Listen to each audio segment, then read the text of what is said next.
In our headlines on this Thursday afternoon, June 1st, here in South Korea, health authorities lower the level of national crisis for COVID-19 from serious to alert, starting today as Korea embraces its post-pandemic life that sees all related restrictions lifted, including the mandatory isolation for COVID-19 patients.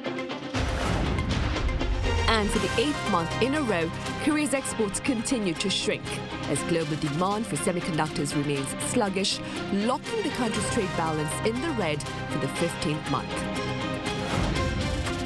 Also, following a failure that unfolded a day earlier, North Korean leader Kim Jong-un's sister Kim Yo-jong promises a second rocket launch in the near future to successfully put Pyongyang's first spy satellite into orbit. Starting today, Korea ushers in its post-pandemic life as COVID-19 is downgraded and most related restrictions removed, including the need to isolate in the case of infection. Our Cho Soo-young starts us off.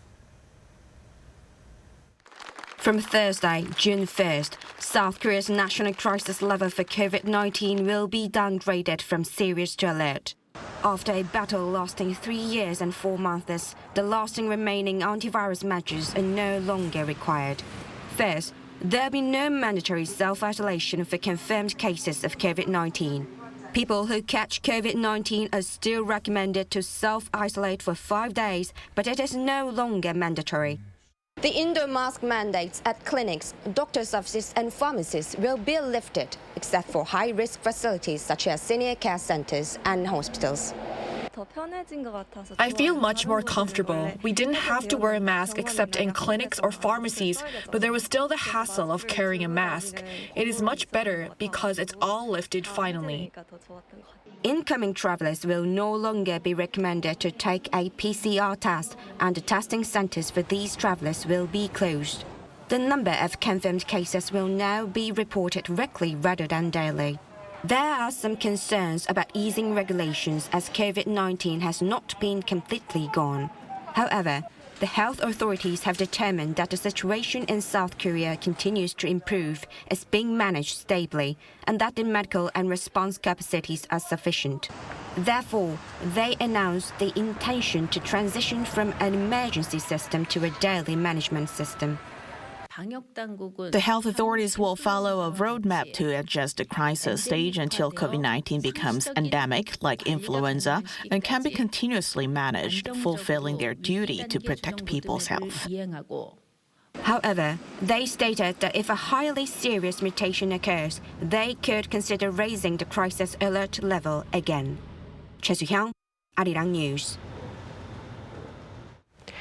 Also on the national front, President Yoon has pledged to sharpen the global edge of Korea's high-tech industries via regulatory support for innovation. Presiding over the 5th export strategy meeting earlier on this Thursday, President Yoon spoke of being inspired by the tech ecosystem in Boston, where he toured back in April, and highlighted the need to eliminate unnecessary regulations based on free market principles.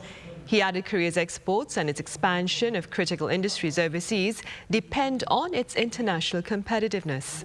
He also called for broader collaboration between industry insiders and related scholars to allow for tangible economic advancements. Meanwhile, for now, bleak prospects persist on the economic front. Korea's exports lose significant ground for the 8th month in a row, keeping the country's trade balance in the red for the 15th straight month. Our finance correspondent Lee Soo-jin has the latest figures. South Korea's exports continued to fall last month. Data from the Trade Ministry on Thursday shows that the value of exports fell 15.2% from the previous year to $52.2 billion in May. That's the 8th consecutive month that monthly exports have seen an on-year drop. The downward trend in exports is largely due to the slump in semiconductors, the nation's key export item. Chip exports last month fell more than 36% compared to the previous year. They have seen an on-year decline since last August. According to the Trade Ministry, May's poor export figures were partly down to the base effect after the country posted its second highest ever export figures in May the previous year. Exports to 6 major areas such as China, the US, the ASEAN region, and the EU all dropped compared to the year before. The country's exports to China last month, however, recovered to the $10 billion mark, and the daily value of exports was the highest since last October. Meanwhile, imports were down 14% from the previous year to $54.3 billion last month. With exports continuing to fall short of imports, the nation logged a trade deficit of $2.1 billion. This is the 15th consecutive month that the trade balance has remained in the red and the longest deficit since the 1997 Asian financial crisis. However, after peaking at more than $12 billion in January, the trade deficit is beginning to shrink. Last month was a second straight month since June last year that the deficit has been below the $2 billion mark. The Trade Ministry said it will focus on supporting and marketing promising export items as well as diversifying the export market. 이수진, Arirang News.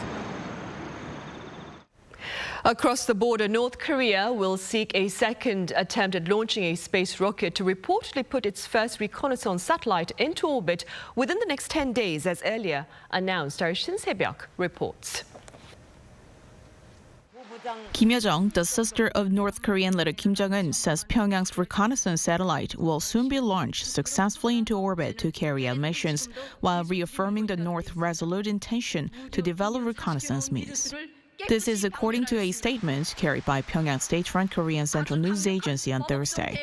She also reiterated that Pyongyang is not interested in engaging in dialogue with the U.S., saying the regime has nothing to benefit from Washington's hostile policy. Kim Yo-jong's statement was released the day after the North failed attempt to launch a military spy satellite. Early on Wednesday, Pyongyang fired off the space launch vehicle from Dongchang-ni in Pyeongan-buk-do province. It launched at around 6:29 a.m. and traveled in a southward direction before it fell into the West Sea due to engine failure. The attempt came only a day after Pyongyang spoke of its plan to launch a satellite into orbit sometime between May 31st and June 11th. Following the crash into the sea, Seoul's Joint Chief of Staff identified the location of what they believe to be part of the projectile on Wednesday. The South Korean Navy on Thursday said it is still carrying out an operation to retrieve it. The part, that's estimated to be 15 meters long, is currently 75 meters underwater.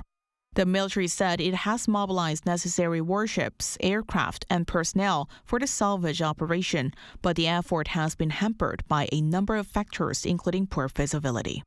As for the reasons behind the failure, Seoul's intelligence agency points to the North's decision to suddenly shift the course of the vehicle towards the west, as well as a drastically shortened preparation process. Meanwhile, after the failure, the KCNA said that North Korea is currently analyzing what went wrong and will launch another rocket in the near future. To that, officials from Seoul's presidential office say the timing could come sometime before the 11th of this month, aligning with Pyongyang's previously shared timeline. Shin Se-byuk, Arirang News. And in related news, officials representing Seoul and Washington continue to condemn Pyongyang's most recent launch attempt and warn of severe consequences against similar attempts in the future. Our Lee Seung-jae has details.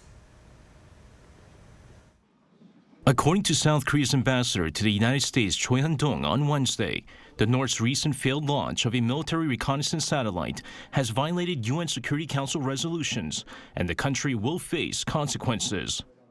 He stressed that the North's provocative actions will only lead to further isolation.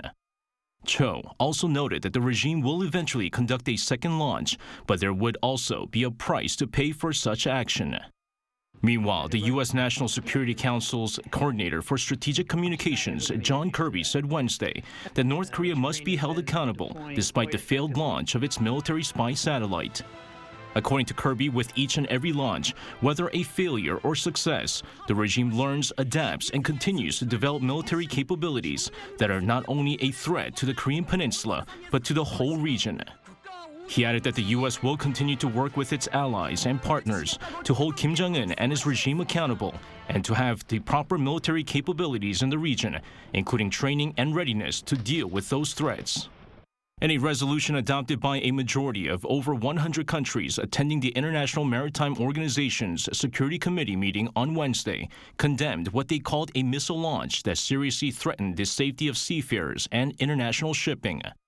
Pyongyang rejected the resolution, saying that the missile test constitutes routine and planned self-defensive measures taken by a sovereign state to defend national security. It marks the first time that the IMO adopted a resolution condemning a North Korean missile launch. Lee Seung-jae, Arirang News.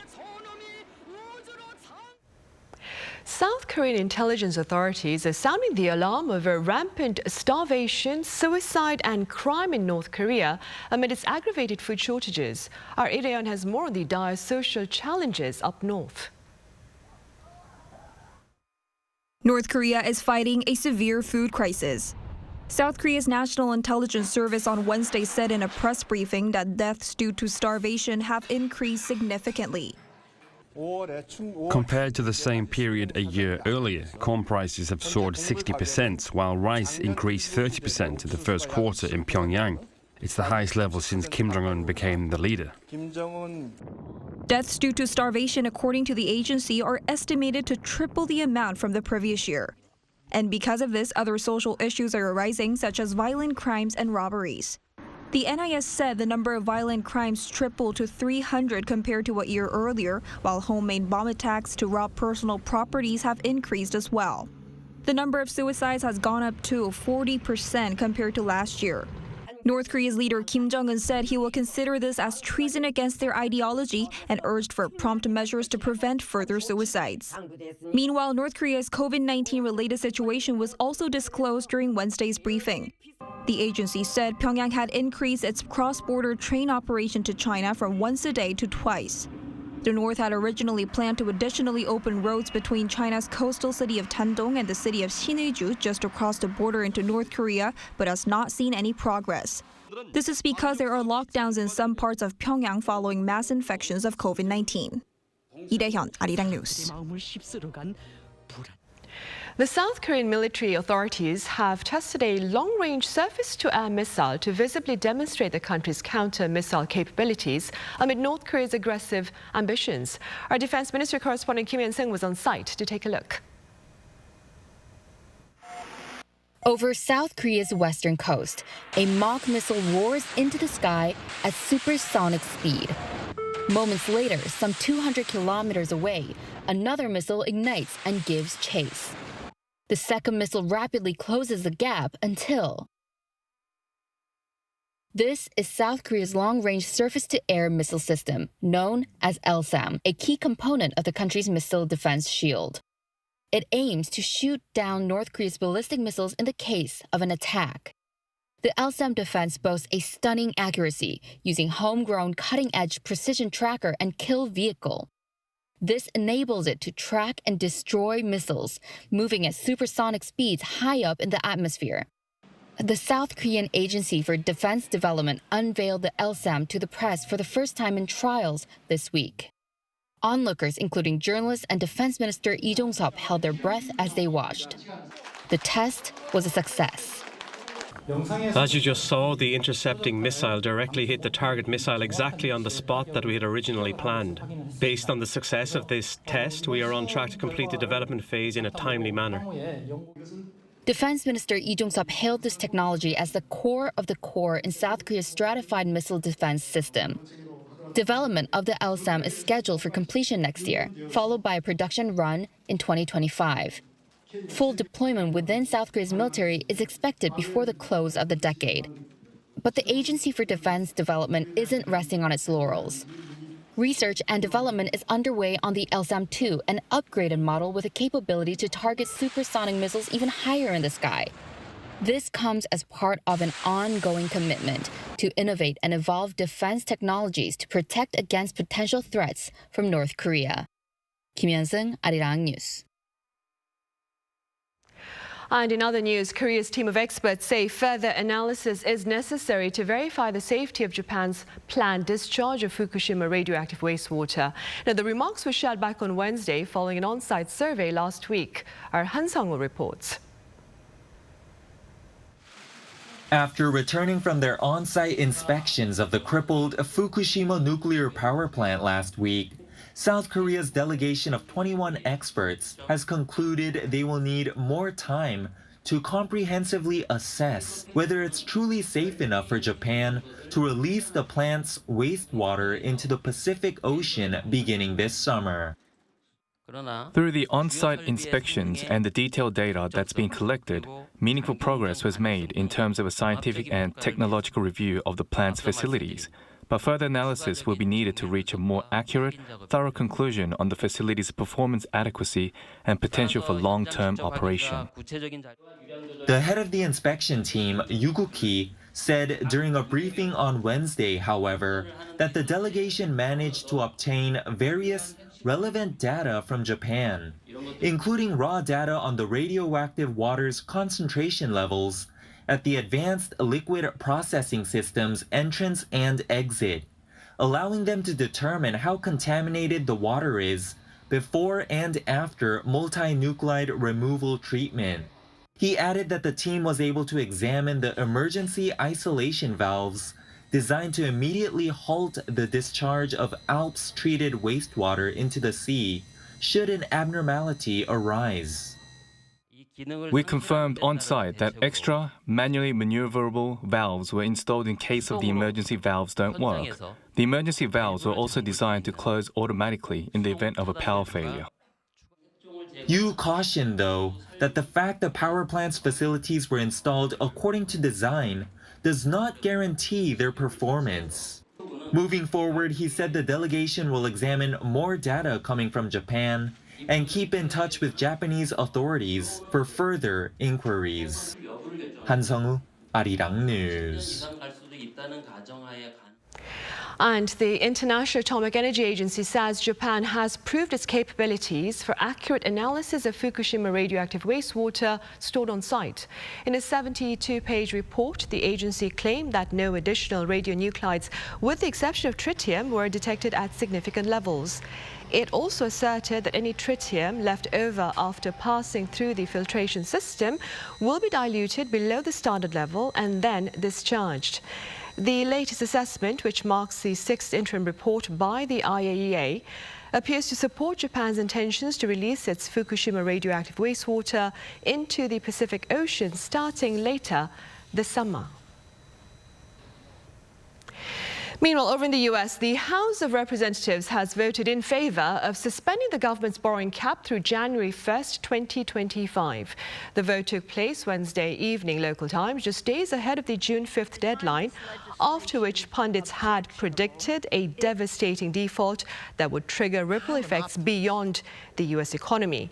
The Fiscal Responsibility Act, hammered out by President Joe Biden and House Speaker Kevin McCarthy, was approved by a wide vote margin of 314 to 117. The act now heads to the Senate for a vote. President Biden has praised the House for passing the bipartisan bill and is pushing the Senate to do the same.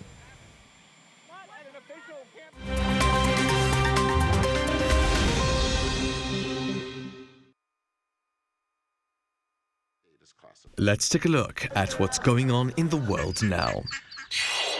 The United States Pentagon has claimed that a Chinese military jet engaged in a, quote, unnecessarily aggressive maneuver near a U.S. military plane.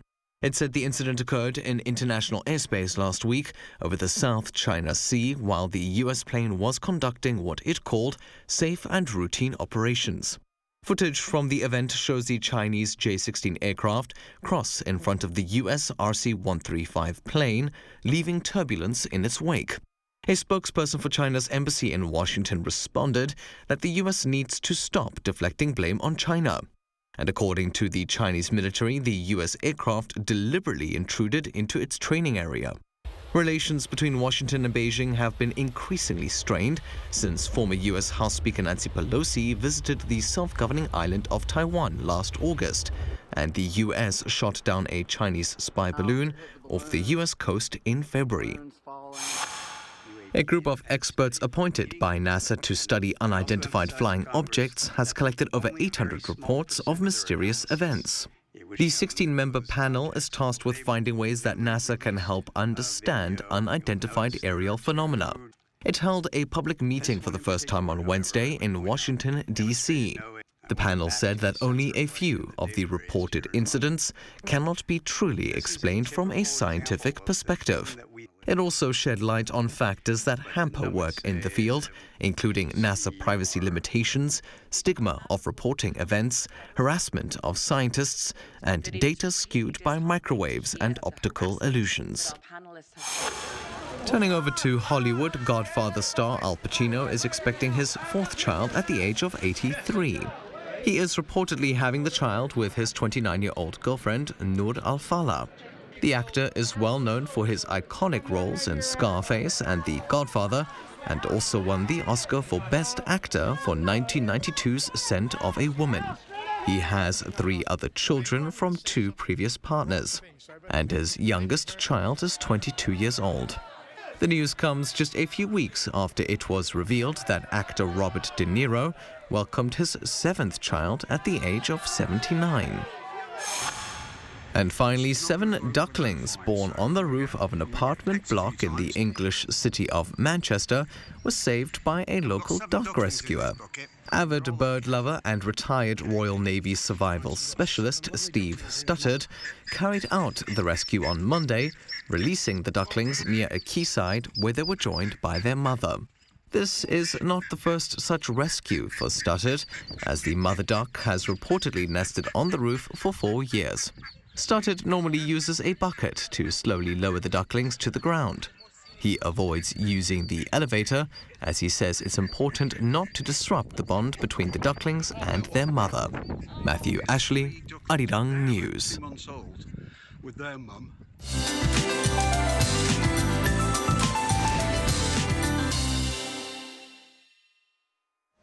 Good afternoon. The first day of June kicked off on a cloudy note. In fact, those in the southern parts of the country are having another rainy day. Rain that started from Jeju and the south coast is gradually spreading to the rest of the south. And the further south you are, the heavier the rain you're going to see, with Gyeongsang, Namdo, and Jeju to receive 10 to 40 millimeters of rainfall, along with thunder and lightning at times. Meanwhile, it's going to stay partly sunny in the central areas, and it will be as warm as yesterday, but temperatures to drop a few notches along with rain in the southern parts of the country. But Daegu is as bearable as yesterday. Busan noticing a slight drop in highs this afternoon. Poor air quality in Incheon should improve as the day goes on, and the rest of the country should have air quality remaining normal to good all day today. Now, rain in the south should let up tomorrow dawn with a rise in afternoon temperatures in the south, while the warming trend continues through the weekend. Now, that's Korea for you, and here's a look at the international weather conditions.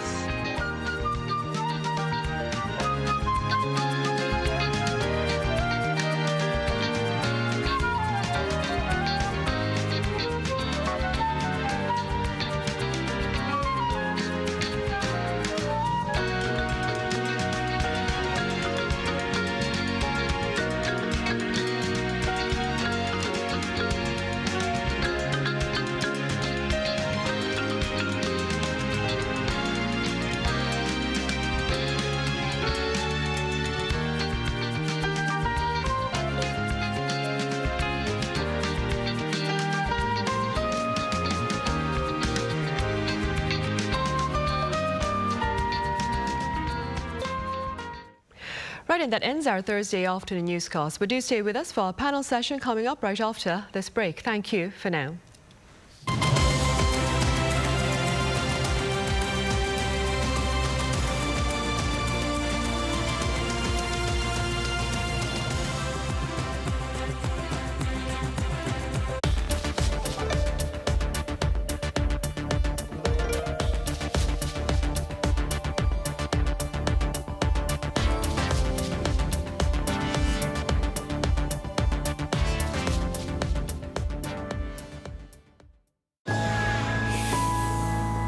Ireland, like Korea, is a very outward-facing country. Our peoples are curious about the world.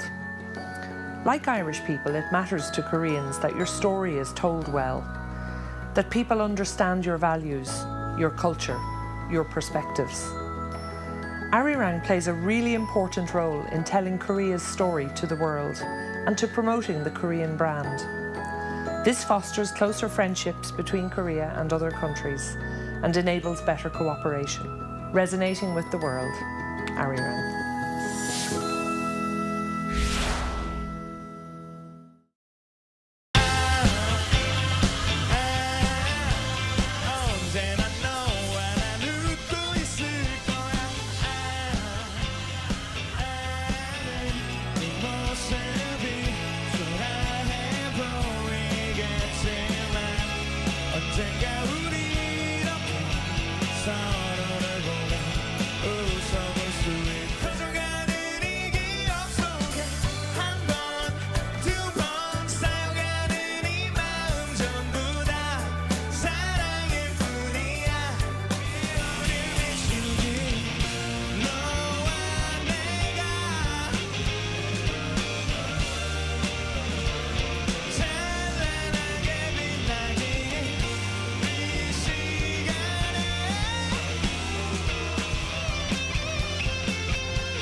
Lotte takes a new leap beyond its boundaries. Our change will lead to better lives for all. New Lotte, the power of a better world. New today, better tomorrow. Lotte.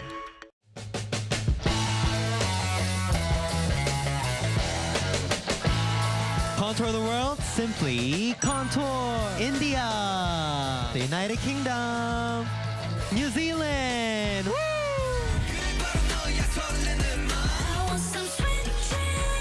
I'm excited. You excited? Of course. Yeah.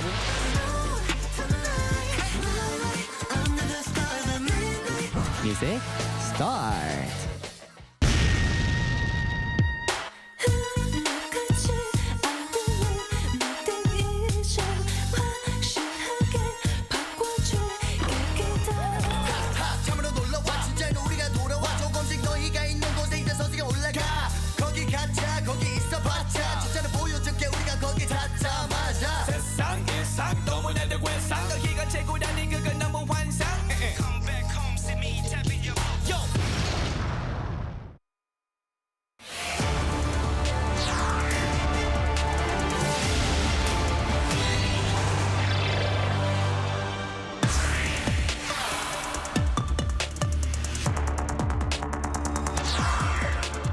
The U.S. House of Representatives votes in favor of a crucial bill to raise the U.S. government's borrowing cap warding off a potential default that would have led to ripple effects beyond US borders. So what would have been the ramifications of a default for the US? What would have been the ramifications of a US default for Korea? And more importantly, why and when do countries default? Welcome to Issues and Insiders. A legislative solution to the US debt ceiling crisis looks likely as the House of Representatives grants the green light to a debt ceiling and budget cuts package a few hours ago. For more on this, I have Professor Song Soo-young at Pyongyang University live on the line. Professor Song, welcome back. Thank you for inviting me, and good afternoon to you, and both of you. Yeah. Right. I also have Professor Greg Buchak at Stanford University with us live on the line as well. Professor Buchak, it's good to see you again. Yeah, thanks for having me. Glad to be back.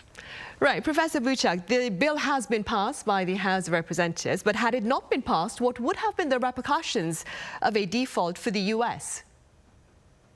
Yeah, as you said, the deal was passed by the House. It's now headed to the Senate, so we're moving in the right direction. That's good because there would have been many harmful consequences that would follow from a U.S. default. So let me try to highlight what I view as sort of the main consequences. First, sort of obviously, the U.S. government wouldn't have the cash it needs to run the everyday processes of government. So, for example, the people who are supposed to mail out Social Security checks, they would be furloughed and those checks wouldn't go out. Now, the most essential workers, think like air traffic controllers, soldiers, and so on, they would still likely be paid, so the country wouldn't descend into total chaos, at least not yet. But second, and I think much more importantly, a default would undermine the trust that investors place in the U.S. government to repay its debt. So historically, U.S. treasuries have been viewed really as a gold standard in terms of safety.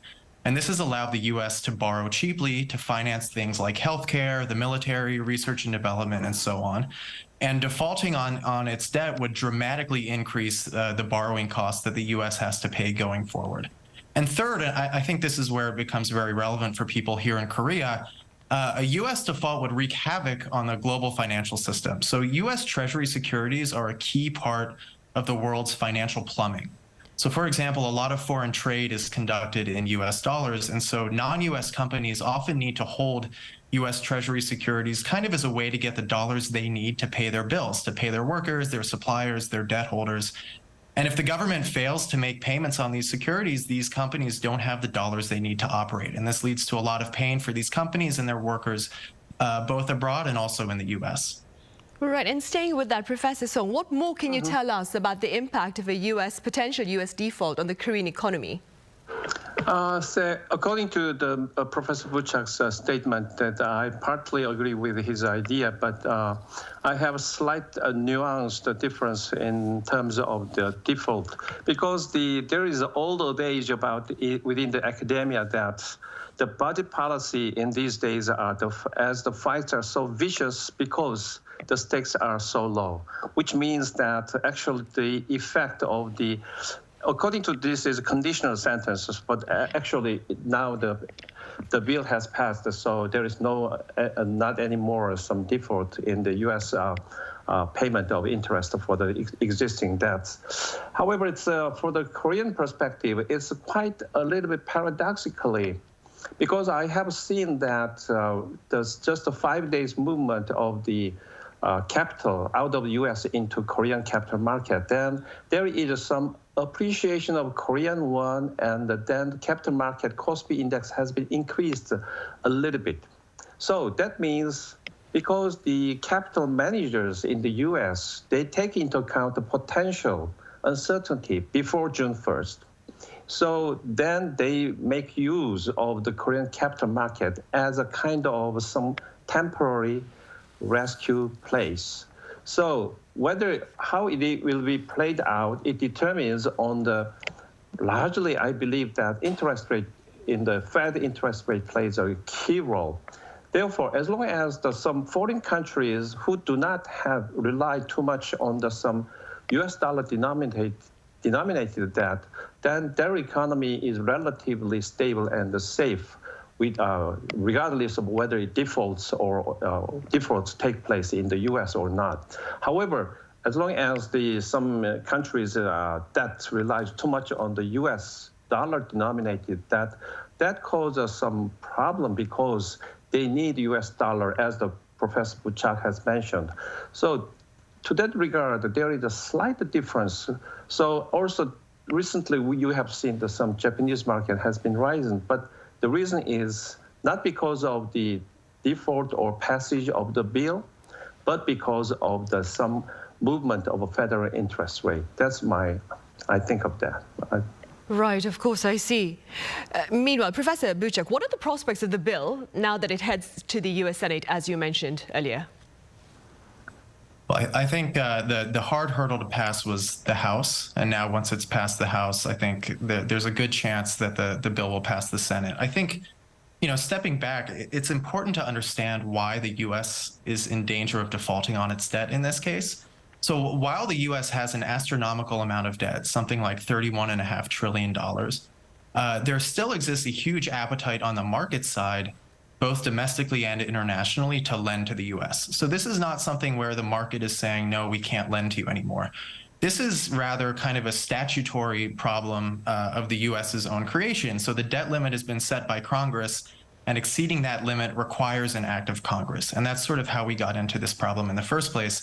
Now, this exceeding this limit exists to impose some discipline on U.S. borrowing. And what we're seeing now is the teeth that law has. So it allows more fiscally conservative members of Congress to demand spending cuts in exchange for raising the limit. And as you mentioned, President Biden and the Republican Speaker of the House, Kevin McCarthy, they've been negotiating for weeks and they've reached a deal. It's passed the House, and I think there's a lot of hope that it will pass the Senate. The deal imposes some caps on future spending. It imposes some work requirements for receiving social aid and other smaller cuts. These cuts come out to roughly $1.5 trillion over the next decade. This is simplifying a little bit, but broadly, President Biden and the Democrats would like fewer cuts. Speaker McCarthy and the Republicans would like more cuts, and then the deal kind of falls in the middle. As they often say, a good deal will leave both sides unhappy, and there's a lot of unhappy congressmen and senators, but they've been able to advance the bill. On the Republican side, sort of the hardliners were very concerned about the rising national debt and would like to have seen deeper cuts. On the Democrat side, some think the cuts go too far, but sort of there's this broad coalition of moderates in the middle who are ready to get the deal done and avert a default. Right, of course. Professor Song, before we advance any further, for the sake of some background information, could you tell us a bit about why and when countries default?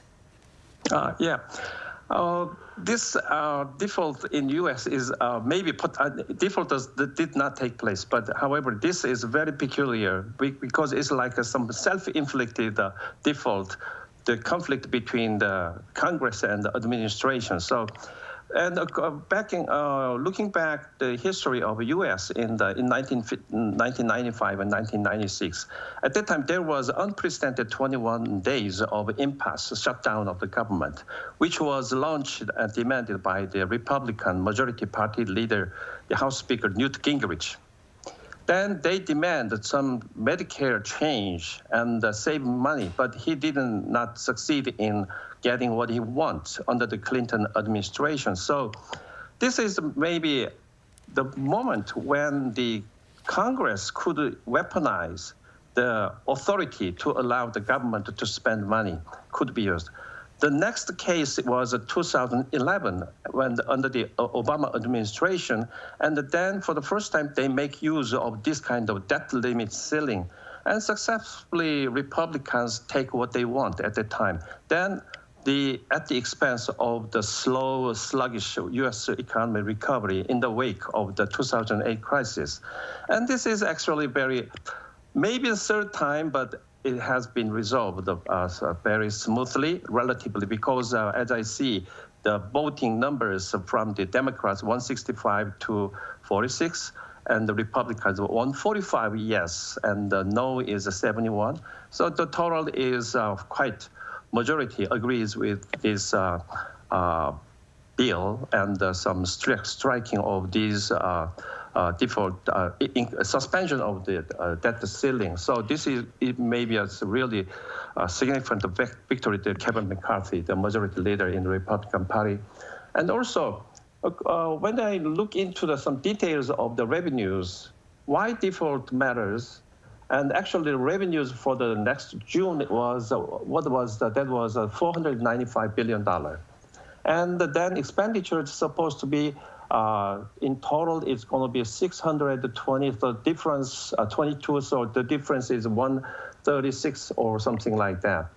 So that could be easily agreed upon both sides, Biden and McCarthy, is because government administration has some discretionary expenditure that could be easily deferred, such as, for example, internal revenue services, individual tax refund, and then the federal employees' insurance. That could be a little bit postponed. Therefore, that's why they agree with each other relatively easily right now. And that is supposed to be because of the tax cut under the Trump administration. This amount of the deficit would be most likely to be increased because of the tax cut. So there is not much stake at this moment. But however, in the future, what would be, if really this kind of default take place, this would be a really threat against some kind of institutional investors globally, such as the UBS or some other investment banks who hold insurance companies or pension funds, who hold these treasury U.S. government debt instruments as an asset. Then they need to distribute the dividend earnings to their investors. So that causes some kind of some problem, repercussion within those wealthy investors, but among some general individuals, there is not much stake. That's what I think, yeah. Right, well, fortunately for now, a legislative solution looks to be very likely. And moving forward then, Professor Buchak, given these latest developments, what are the prospects with regard to the Federal Reserve's policy during this month's meeting?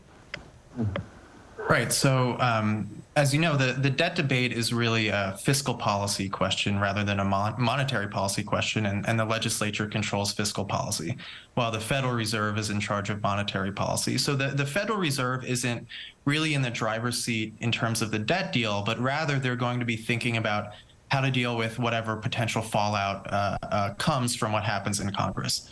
So on the monetary policy side, the Federal Reserve is still very much engaged in the inflation fight.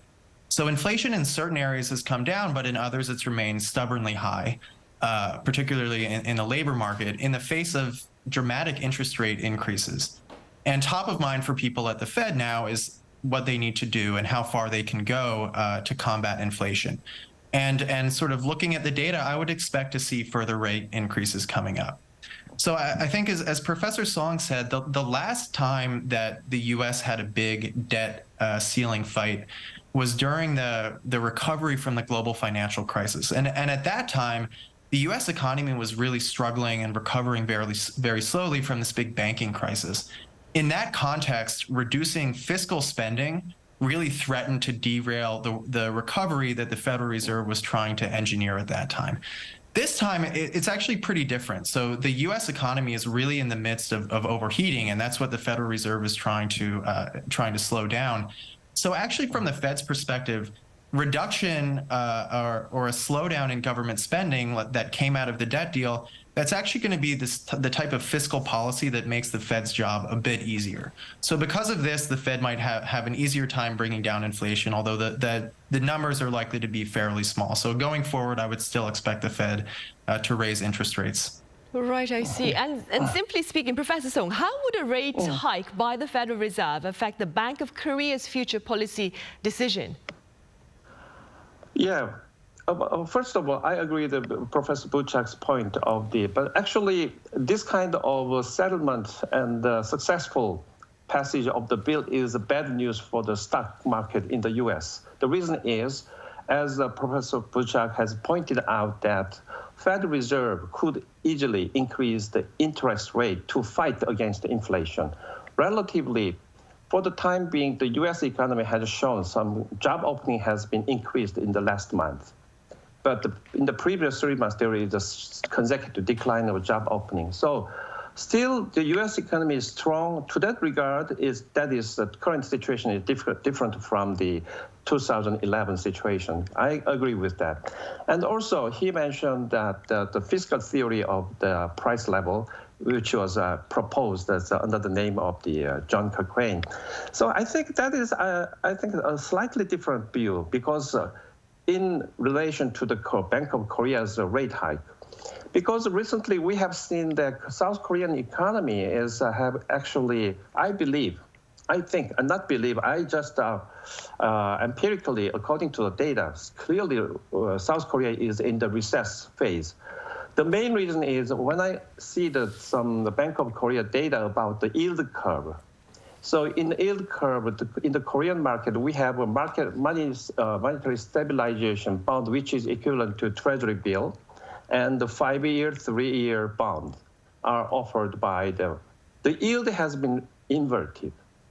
So it means even short maturity bond yield, interest yield is higher than the long-term after 5-year interest rate. That means people's expectation in the market, they expect the future interest rate will be decreased. It means that implies that economy is going to be in the recess. Otherwise, Bank of Korea or central bank has no reason to decrease the interest rate. So currently, the CPI in South Korea is 3.7%, but however, PPI, Producers Price Index, is just 1.6%. So the inflation rate for the necessities, the basic bare necessities for the living is 3.7%. So relatively, inflation rate is not much lower than the U.S. But the problem is our economy is in recess, whereas the U.S. economy is in the phase of a boom, very strong. Therefore, that's why even the Federal Reserve stops increasing interest rate in June, but later they will consider the further hike of the interest rate. So quite different, the two countries, the situation. To that regard, then the problem is, then do we have South Korea has some escape way from this kind of quagmire?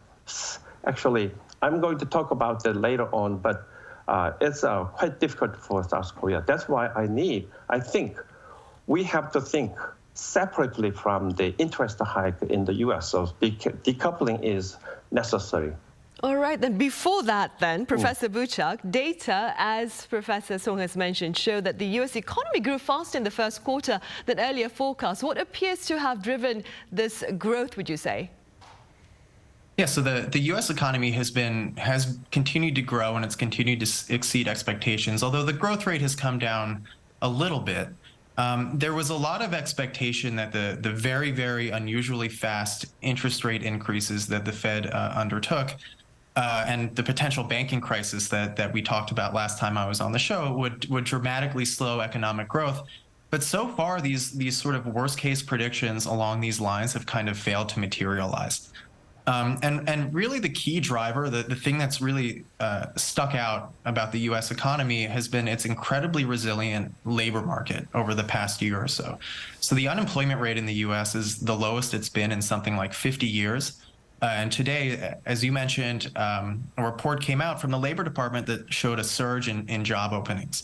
Now, even in Silicon Valley, where I live, where you look at the news and there's a lot of headlines about these big tech companies freezing hiring or laying off workers, it turns out that a lot of these workers, they lose their jobs, but they find a new good job very quickly. And not only is the unemployment rate low, not only is it easy for these people to find jobs, but wage growth has been unusually high. Now, me saying that, and that sounds great. That sounds like we really, really like this. However, this labor market tightness has really been frustrating the Fed in its fight against inflation. And if it goes on, the Fed is going to have no choice but to continue with this very tight monetary policy that ends up having these big ripple impacts around the world. Now, I think, taking a step back, a lot of people think about this labor market tightness as a cyclical thing. I think it may not be a cyclical thing. So rather, it might be a structural feature that we're going to see in many advanced economies around the world going forward, and that a lot of economies will have to contend with for a long time. And this is because of long-term demographic factors where populations are aging and population growth is falling. So if you look at the data, this is true in Europe, it's true in China, it's true in Japan, it's true in Korea. Birth rates are also down among US-born Americans, although the US is in a slightly better position because historically it's really been able to successfully integrate and attract immigrants. But this sort of lack of labor is really going to pull back the supply of labor, push up prices for labor, and be a headwind in the fight against inflation going forward. Right, I see. And now, Professor Song, going back to what you were saying earlier, so as you mentioned, the latest market indicators are painting a very bleak portrait of Korea's economy. That being said, what do you suggest for the Korean economy to better weather this particular situation? Yeah. Now, South Korean economy is really a self-inflicted quagmire because South Korea has maintained some diplomatic policy just biased towards the United States. Then the problem is, as Professor Buchak has mentioned, the U.S. economy is relatively strong. Immigration is increasing, and the birth rate is much better than the South Korea or Japan. Then the problem is U.S. economy is when I say it, they may achieve some soft landing. And so it takes a longer period to reduce the inflation rate. But however, South Korea the problem is, in the past, actually this kind of difficulty arise. South Korean economy is, they have some kind of stabilization mechanism such as exchange rate. Because Korean won depreciated, that creates a very favorable economic environment for the export. South Korean economy GDP is against some import and export is more than 100%. Therefore, export is a really escape route, but that is blocked by the United States because even China imposed sanctions against the Micron semiconductor, the U.S. semiconductor manufacturers, then they just asked the Korea blocking the selling of Samsung or SK Hynix semiconductor to China. That is actually, and also the current incumbent president, he seems like to follow that. So then we have no escape route. So that is a really serious problem against South Korean economy.